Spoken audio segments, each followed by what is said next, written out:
and relationships. Hi, I'm Allegra Ramos, your local brain science based productivity and time management expert. And you might wonder how self care fits in with time management and productivity. Well, I believe that if you don't take care of yourself, you don't have any energy or bandwidth left over to do all of the other things that you might want to be doing in life, which is why I talk about self care so much and why I've been talking about it so much in the last 3 or 4 months, as I've been calling this a season of self care, because I know that I have personally been finding the last year or so to be challenging, both with external circumstances and things going on in my own life. And one of the things that really helped me to understand the importance of self care was when heard a mom whose child had been diagnosed with cancer saying she knew she had to be pristine. That was the word I remember her saying, pristine with her sleep, her exercise, and her food because she couldn't afford to get sick. She wanted to be in perfect health in order to show up as the best version of herself in all areas of her life.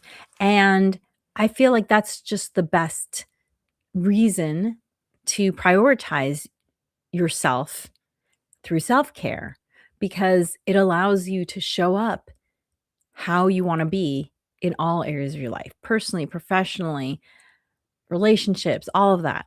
And so I've been doing a season of self care.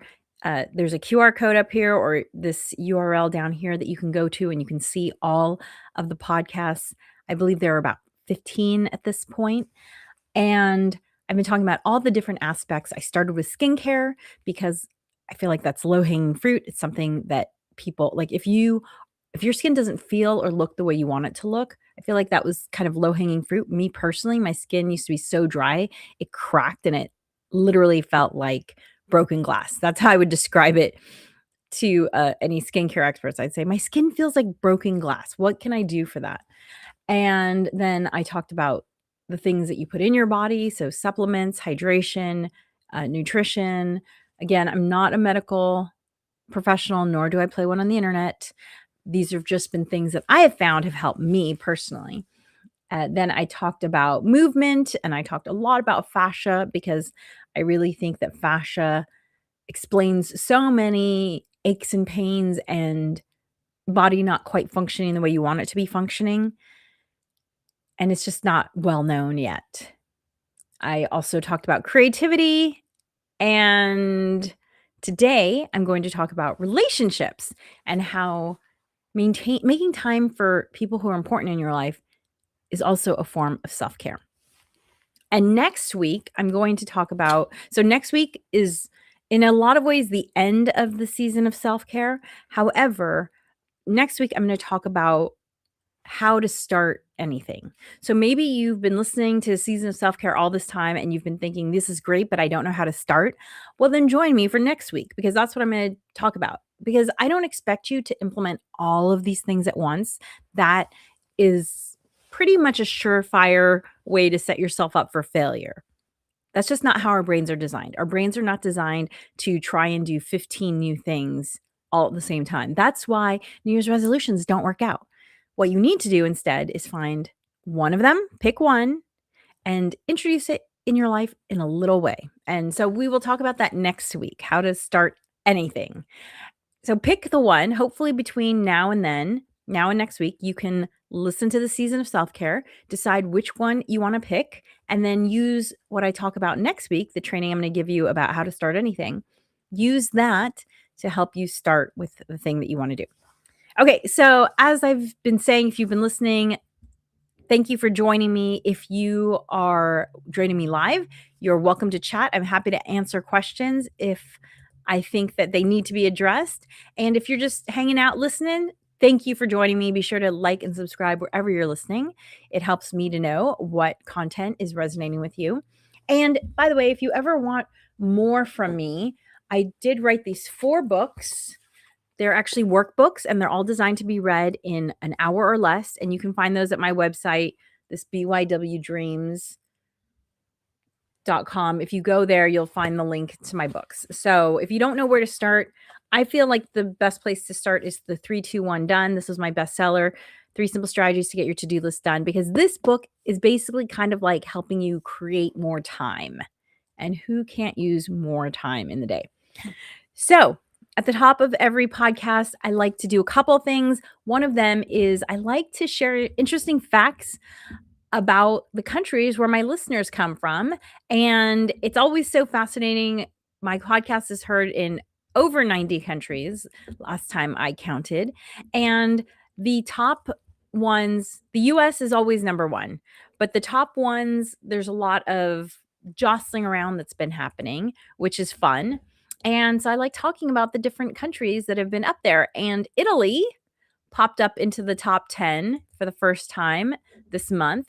And so I thought I would share some interesting facts about Italy. You might not know, Italy actually has the oldest university in the world. It actually predates Oxford by just about a decade. The University of Bologna, founded in 1088. And actually, this is the university that actually coined the word university. Interesting thing, Mussolini changed the name of Mickey Mouse because he didn't want foreign words to pollute the Italian language. So Mickey became Topolino, Donald Duck was Paperino, and even the 5 letters of the alphabet that were not used in Italian, J, K, W, X, and Y, were banned. Wow. Okay.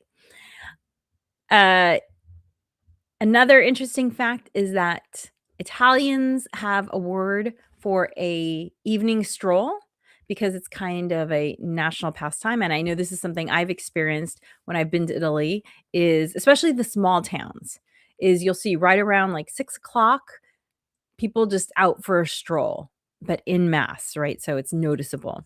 And it's called a passeggiata. So that's a nice practice that I feel like we should all be doing passeggiatas. Just a good idea. Tomatoes, which I think a lot of us really think of Italy and tomatoes going together, but tomatoes were actually introduced to Italy from Peru. I didn't know tomatoes were native to Peru. That is so fascinating. So in the 16th century, so I guess around the time that a lot of those explorers were heading out to the Americas, North America and South America. So thank you so much for joining me, Italians. Oh, yes. Sorry. I have to share one last fact because this is actually a fact that one of my closest friends, he's from Rome, and he always makes fun of me because I don't drink a lot of coffee. So when I drink coffee, it's usually because I'm out at a restaurant and I want it to be an enjoyable experience. Like when I do drink coffee at home, it's always just black. And so I always want to order a cappuccino when I'm having coffee. And my Roman friend is very, very strict. Cappuccinos should only be drunk in the morning and never after dinner. And he gets really upset with me when I order an post meal cappuccino and it's not morning time. So there you go. Interesting facts about Italy and how some Italians might take their whole coffee thing a little too seriously. Okay. So the other thing I want to do is grab a card. By the way, for those of you who are in the Southern California region, I'm going to be speaking at an event called the Reclaim Wellness Gallery. And if you go to my Instagram, you'll see lots of information about it there. And I'm trying to pull up the link for it, but the internet is not cooperating. There we go. Okay. So it's a free event. It's happening in Lakewood, California. It's a 2-day event in partnership with the California Mental Health Services Authority. So cool. I'm very excited. I'm going to be speaking about self-care is healthcare on Saturday, May 23rd at 11 a.m. And you can get free tickets. You do have to register, but the tickets are totally free. You can get them here at this URL. And I know it's a long URL, but there it is. I'm going to try and put it up as a QR code too. Let's see. QR code. Here we go.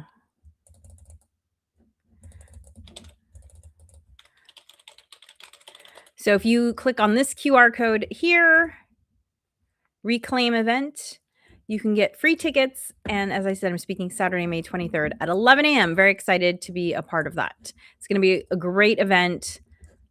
Hope I'm going to be hanging out for most of Saturday, a lot of Saturday, so I can see some of the other things that are happening.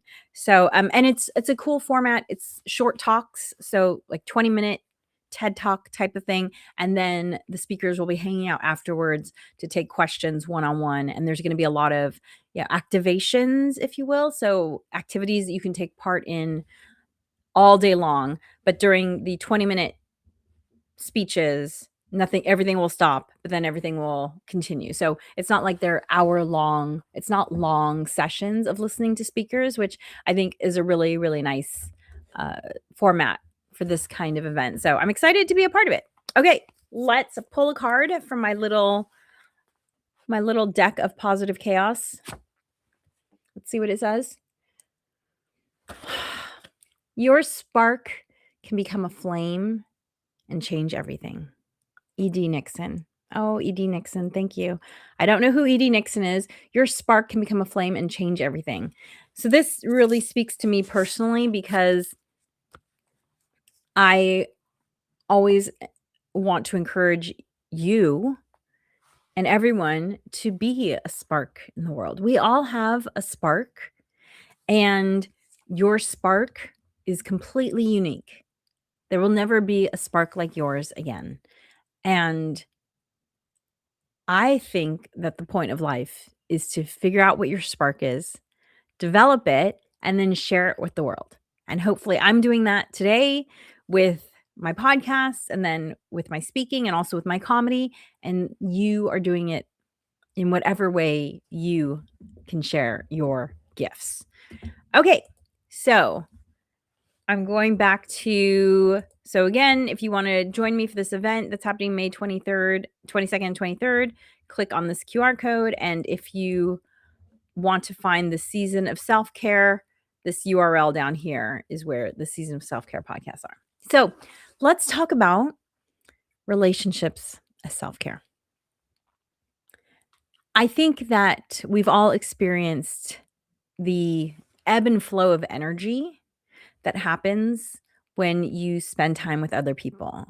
And there are some people who you spend time with, and the combination of you and that person, and maybe it's more than one person, but the combination of you and that person is synergistic and seems to create energy. You seem to leave that interaction feeling excited and uplifted.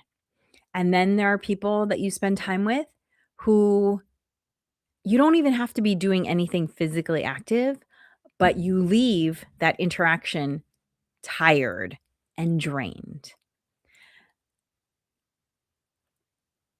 When that is the case, I would say that you have to try and seek out the people who give you energy, because again, that's what self-care is about. Self-care, the definition of self-care, my favorite definition of self-care was from this doctor at Harvard Medical School who basically, I'm paraphrasing, said self-care is doing whatever you have to do in order to thrive physically, emotionally, mentally. And a lot of us have relationships where we might be drained by them, but we don't feel like we can not see that person. And I would invite you to ask yourself, is that really true? I have seen in my, 50 years of living, I have seen the fact that, not all relationships last forever. Not all friendships last forever. Not all familial relationships last forever. Some of them are here for, as I've heard described before, for a reason, for a season, or for a lifetime. There are people who come in and out of our lives because of circumstances, because we invite them in, but for whatever reason, it doesn't work out. And then there are those people. I hope you have someone in your life that you've known for an extended period of time, because it really is a beautiful thing to know someone for decades and to know that that person has your back and you have their back. That is a beautiful, wonderful experience. However, it might not always come from where you think it's going to come from. So, there are some ways that I really work to be purposeful about making sure that I'm getting to see the people who, when I see them, we lift each other up and it's fun and exciting to be together. And one way you heard me talk about it when I was talking about automating movement, one way I do this is by going on weekly hikes with some of these people. And I'll just say women because these happen to be women.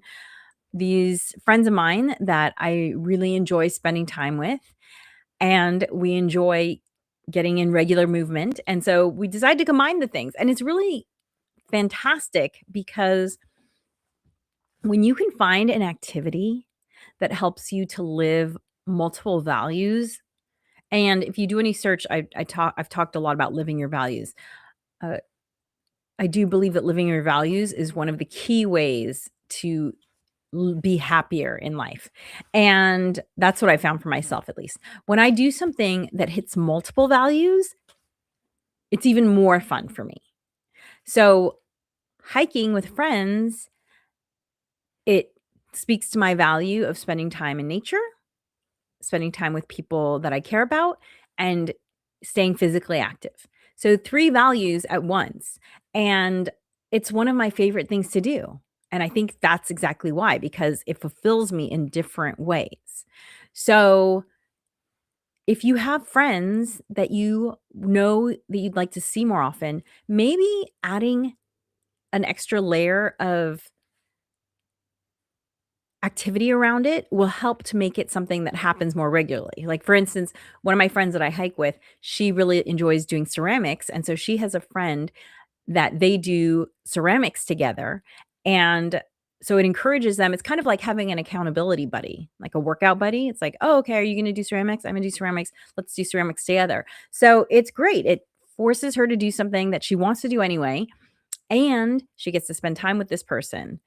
So, if there are things that you want to do, try to find someone that you care about to do them with you. I have another friend who she wants to write a book, and because she knows that I've written books, that this is something that we talk about a lot. It just gives us another interest aside from daily life to talk about.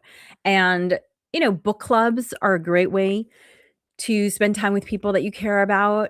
Maybe, again, if you do any sort of activity, like you always hear about knitting groups, like textile fabrics are an easy thing to do with other people. So find a way, maybe take a class and find a way to get someone that you think might be interested in it to go with you. And then you get to do multiple things at one time, right? You get to move forward on this thing that you've been interested in, and you get to spend time with someone you care about. So that's one way to automate it. Another friend that I do that with is the friend that I play tennis with. He's just someone I enjoy talking to and spending time with. And so we have a regular appointment. We get in some movement, we get in time together. It's outdoors. So, again, just like the hiking, it's 3 values in one. Another thing that you can do is to automate talking to people who might not be nearby. So, for instance, I have a lot of friends and family who don't live in my vicinity, and I can't see them regularly without making an effort. And what I do is I actually will put into my planner every week to touch base with somebody who is someone that I haven't talked to in months. Because, I have some friends and family who we don't speak to on a regular basis, but I want to still know what's going on in their lives. I still want to be in touch with them. And so simply putting that reminder into my planner helps to make that happen and keep those relationships alive. Another thing that I do is my closest girlfriends, I would say they're more like sisters than friends to me. We actually get together once a year in person for a little vacation. And if you followed my podcast for a while, then you've seen some of those vacations happen. I've had those women on my podcast multiple times. And sometimes we plan it around work travel that one of us already has. So we once did a group vacation in Houston, which is not a city that any of us live in, but it was kind of in the middle. It's in the middle of the country, and so it was an easy place for us all to show up. Sometimes we've gone places where one of us has family that live, and so we go there and we share space together that way, and I look forward to that event all year long. It's it's almost like when you're a kid and you're looking forward to Christmas. For me, getting together with these ladies is like that. I have so much fun, I laugh so much, and just in terms of that whole, like, creation of energy, I really feel that, and it just feeds me for it's funny because it kind of feeds me, like, going into it because of anticipation, and it feeds me coming out of it. I mean, it really kind of feeds me all year long, knowing that I'll get to spend time with this group of people all together. I have another friend who she still stays in touch with most of the people that she roomed with in college, and they get together regularly. So that's kind of filling that same niche, which I think is so fantastic. So, if you can make it happen, if you have some friends that are out of town. By the way, these friends of mine, they were really all my friends. And I they had met a few times because of my wedding and that sort of thing. And finally I said, "Hey, would you be interested in getting together for vacation?" And they enjoyed each other so much, which makes sense because if they're my good friends, they probably get along. And so I selfishly said, "Hey, would you all wanna go on vacation together? I'd love to just spend time with each of you in a more share space with you." And they all said yes, and now it's become an ongoing thing. So, don't be afraid to bring something up like that. If you have these kind of disparate friend groups and you wanna bring them together, they might enjoy being brought together. My friends have very much enjoyed being brought together. So, that's been really cool. I need to take a sip of my hibiscus matcha, which I talk about in my podcast on hydration. So yeah, so plan a trip like that if you can. And then a final way that I automate spending time with people I care about is, and this kind of goes with the exercise one, but it's slightly different, is board games. So I grew up playing Rummy Cube or Rummy Cub. It doesn't have an E at the end, so I'm never sure how to pronounce it. But it's basically a rummy game, but it's tiles. So it's kind of like Rummy meets dominoes meets mahjong. So I grew up playing that with my grandparents, and it's always been my favorite game. And then when I was older in life, I also started playing mahjong with my grandmother. And when my grandmother was no longer able to play mahjong, I just felt really sentimental about it. And so I asked a group of friends of mine if any of them wanted to learn to play mahjong, and some people said yes. And so we got together and started playing mahjong together. And after a little while, I said, my favorite game is Rummy Cube. And so I introduced them to Rummy Cube. And the funny thing is Rummy Cube is a lot like mahjong in certain ways because it's tiles. Um, and also to the it's kind of the same with the runs and the of a kind. Anyway, so I introduced that to them and they all love it as much as I do. And so I have these group of friends that I get together to play board games with regularly. So, board games or puzzles or building models or painting or drawing, if any of those are things that are interesting to you, you can do them with other people as well and share space with them, and then it kind of amplifies the entire experience because, again, it's multiple values. It's spending time with people you care about, it's doing an activity you like, maybe you do it outside or you do it in nature or whatever the case may be. Doing that feeds you in multiple ways. And that is what self-care is all about. It's all about doing the things that fill you up, that give you energy, that, there's that saying, you can't pour from an empty cup. No, really, you should be pouring from an overflowing cup. And when I make